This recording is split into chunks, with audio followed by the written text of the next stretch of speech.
What's up, Rumble? I'm Elixe. Doing the news. Russian forces have been in Mariupol. Now it's devastated. There seems to be some sort of holdout at a steel factory. And we begin today in Ukraine and the southeastern port city of Mariupol. Soldiers there are refusing to surrender to Russian forces, and it may cost them their lives. The city is under siege. An estimated 100,000 people remain, and routes to evacuate civilians have failed. Ukrainian soldiers are holding out in a steel plant, ignoring the calls from Russian forces to lay down their arms and surrender. President Zelensky on Saturday called the situation, quote, inhumane. See that building? It was struck by a missile or something that came out of a tank. People died when that happened. That whole building is gone. Whole families that lived there, they can't live there anymore. This building needs to be demolished. The blast around the area, people died. Seeing this destroyed building, somebody died in that too. These aren't soldiers either. These are civilians. CBS News foreign correspondent Chris Livesay has more on the showdown in Mariupol and other. All of those homes are gone. All those people had to move out of their home. They were either killed in the blast or they had to move all their stuff out because that building's no good anymore. Devastating attacks across Ukraine. The Kyiv region, now a graveyard. The bodies of more than 900 civilians have been found in and around the capital, police say. The killing continues at Kharkiv, close to Russia's border, where overnight shelling of a residential area killed 7 people, including a 7-month-old, Ukraine's local authorities say. But nowhere is the misery more total than Mariupol. Thousands have been killed in weeks of airstrikes, artillery, even starvation. Russia has now claimed victory. If true, we may Starvation is a horrible never way to die. know the full scale of horror. But Chernihiv in northern Ukraine offers a glimpse. It too was encircled by Russian forces, cut off from food, water, and electricity for weeks, until Ukrainian forces, dramatically outgunned, pushed them back. In one remarkable instance, shooting down this bomber, it crashed into this house, killing 1 man inside. But shockingly, no more. Its payload failing to detonate on impact, landing on Nikolai's doorstep instead. We heard the air raid sirens, he says. I was just sitting and praying when all of a sudden there was a huge boom and flames. The 2 pilots ejected. 1 survived, and not just anyone. Here he is posing with Vladimir Putin and his ally, Bashar al-Assad, the president of Syria, where this ace carried out airstrikes. Soon after his capture, Russia pulled back its forces from Chernihiv, and what was supposed to be a minor speed bump on the way to Kyiv turned into a major setback for Russia, though not without a devastating cost to Ukraine.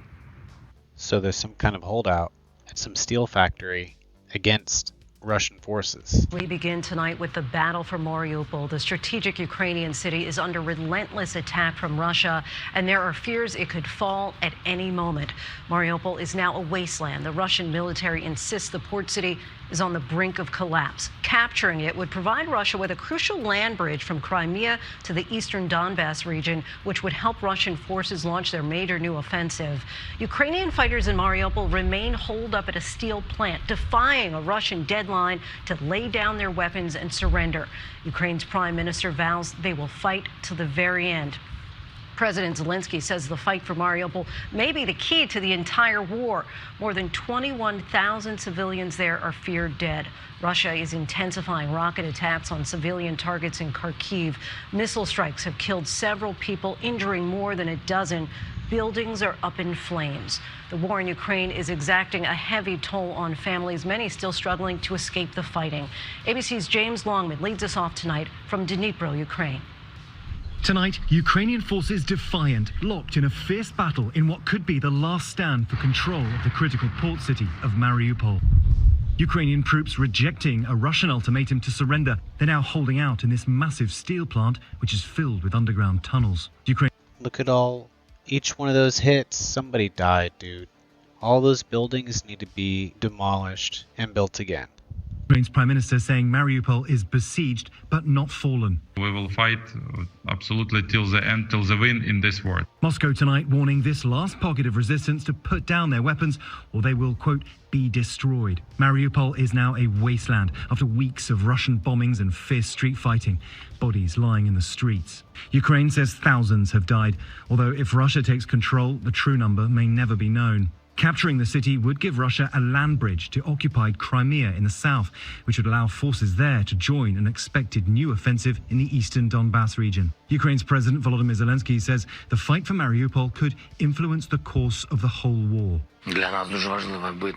For us, the battle for Donbass is very important for the reason of safety. First of all, our grouping that's located in Donbass is one of the best militaries we have. And Russia is ramping up attacks in retaliation for its loss of the Moskva in the Black Sea, raining down rockets on this apartment building in Kharkiv. They killed at least 5 people, injuring nearly a dozen more. The relentless bombardment continues. James Longman joins us now from Dnipro. And James, we know that Russia doesn't have full control of Mariupol at this time, but play out a scenario out for us for both sides if it does fall. Well, Lindsay, if Russia does announce full control, that might be what Putin needs to sell this invasion as a win to his own people and maybe even wind his offensive down for now. But controlling that city would give Russia a foothold here for the long term, which would give Putin what he needs to threaten Ukraine with invasion for years to come. Lindsay? So much at stake, James. Thank you. Let's take a good look at Ukraine. Okay, here it is. The green. Black Sea. Ukraine. Ukraine is a beautiful country.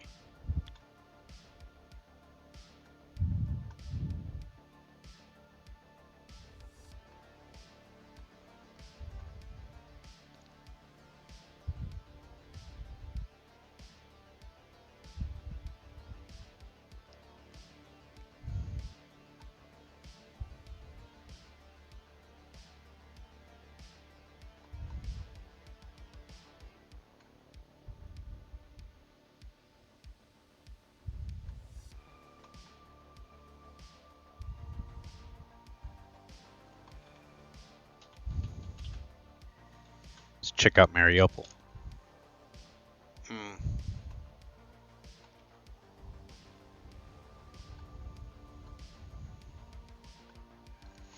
See this is what Russia's after. This is what everybody's after.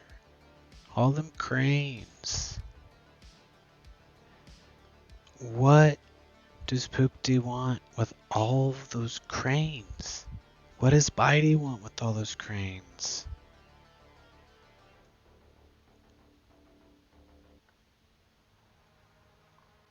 What's up with them cranes? About a week ago, Russia launched a missile at a train station that killed 52 civilians. Those people were trying to leave the country, probably because Russia destroyed their home.